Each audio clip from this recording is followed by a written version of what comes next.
pagi menjemput Asa di Koto Anau.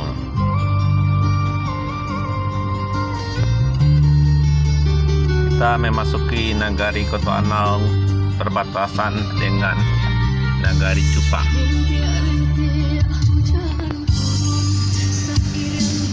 Sungai yang kering.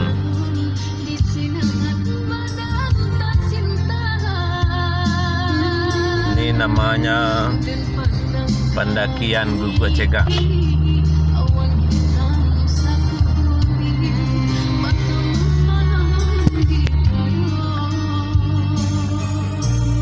Salah satu ciri dari warga Koto Anau, banyak yang punya hobi berburu babi, sehingga hampir di tiap rumah orang punya peliharaan anjing.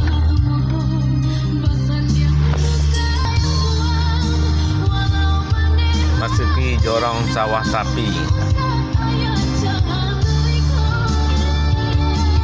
Suasana alam pedesaannya masih asri, udara yang masih bersih, sangat bagus untuk berjogging di pagi hari.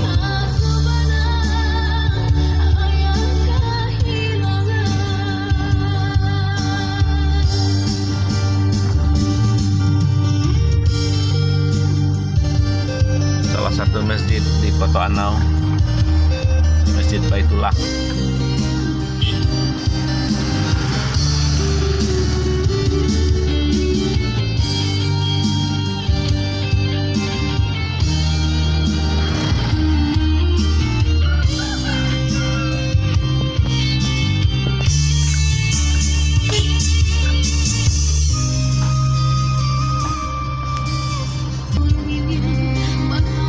Simpang Tigo Banda Gadang, itu arah ke Batu Ampar.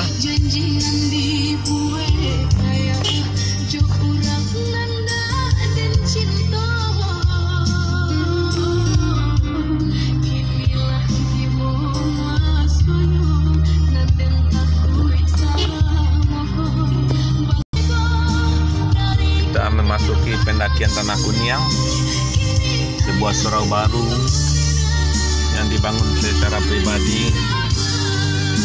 Mudah-mudahan bisa meningkatkan keimanan warga sekitarnya. Semoga bisa bermanfaat.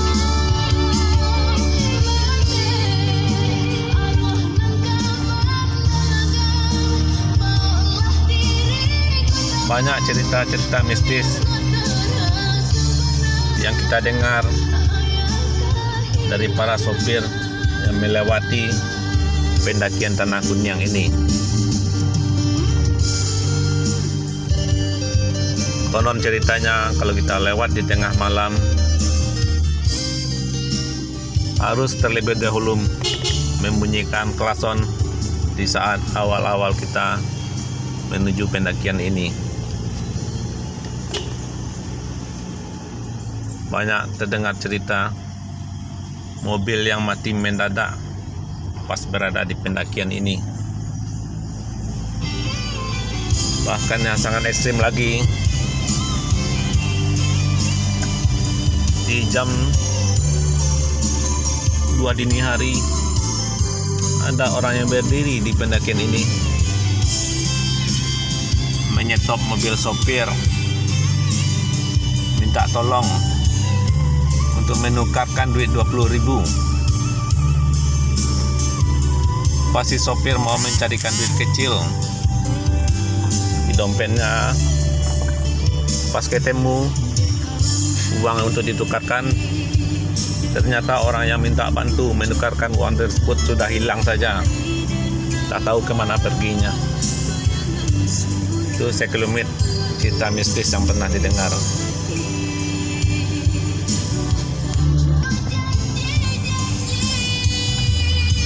Kita memasuki jorong Tanah Sirah, Koto Tuo.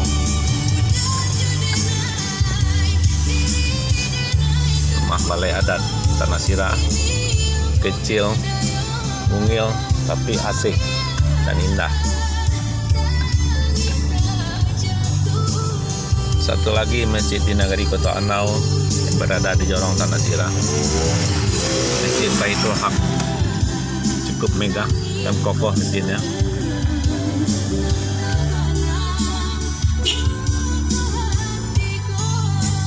Ini mobil travel yang membawa transportasi. Ya, Mat. Transportasi warga Kota Anau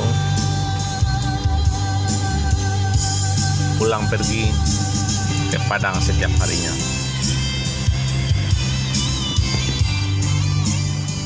Dengan adanya moda transportasi ini membantu warga kita terhubung dengan keluarga-keluarga yang di Kota Padang.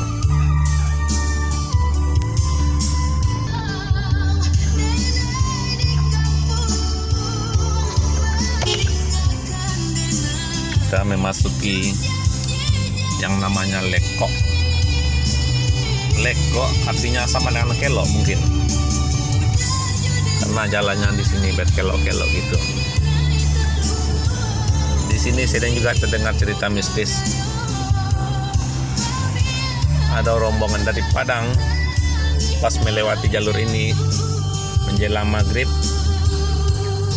ketemu dengan orang tua yang lagi bersepeda.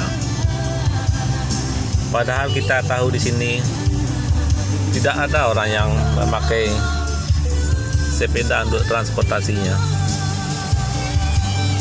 Nah, pas di sini sore-sore, pas orang bersepeda itu dilewati, lalu dilihat di kaca spion oleh sopir. Ternyata yang bersepeda tadi tidak ada lagi, menghilang entah kemana.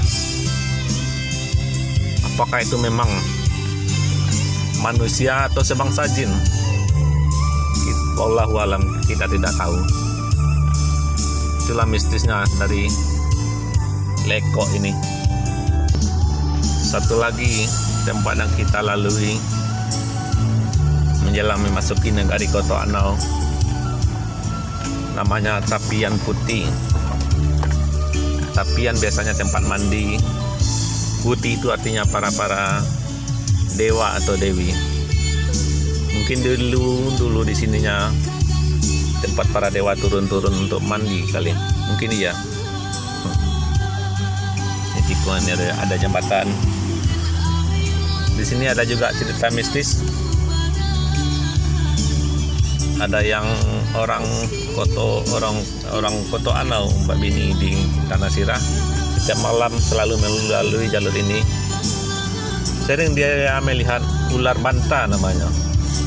Ular yang besar tapi pendek, sekitar 1 meter, berguling-guling jalan di sini. Apa benar atau tidak, kita juga tidak tahu. Salah satu hobi lagi yang memelihara anjing.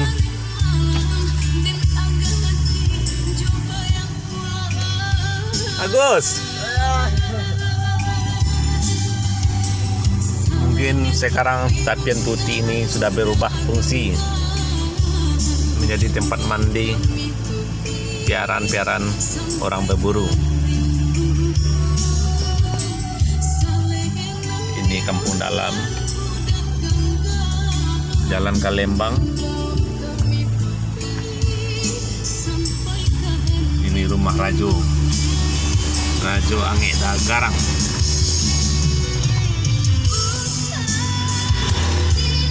Kebetulan sekarang hari Kamis, kita akan melalui Pasar Nagari Kota Anau.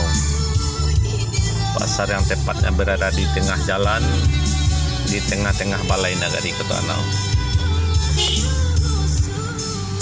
Pasar yang mungkin sedang ada rencana untuk direlokasi karena daya dukungnya sudah tidak memadai lagi.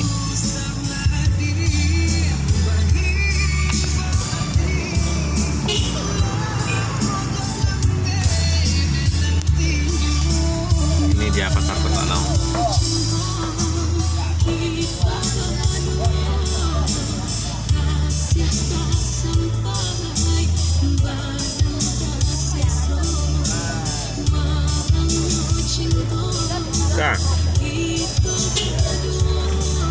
daya dukungnya yang tidak memadai di saat sedang berpapasan dua mobil di jalan ini.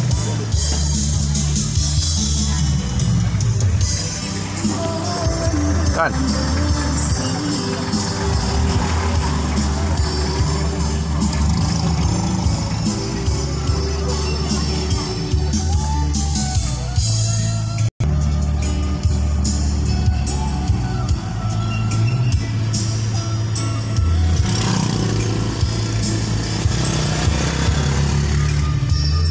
Simpang ke Mandailing atau Simpang ke Kinari.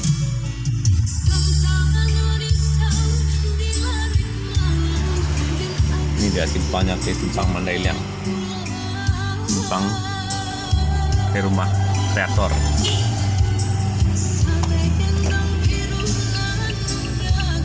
Kalau Iko namanya Simpang ke Bendang.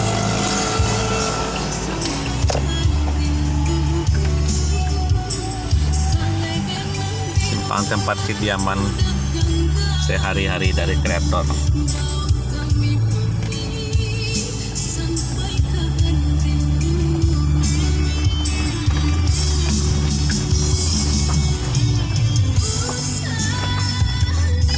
Suasana yang masih adem, suasana alam pedesaan.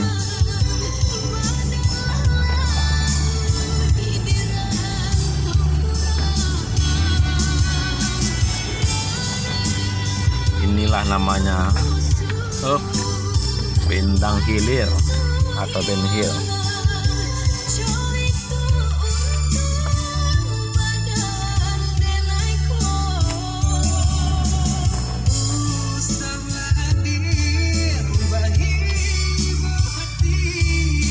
Kita sudah sampai.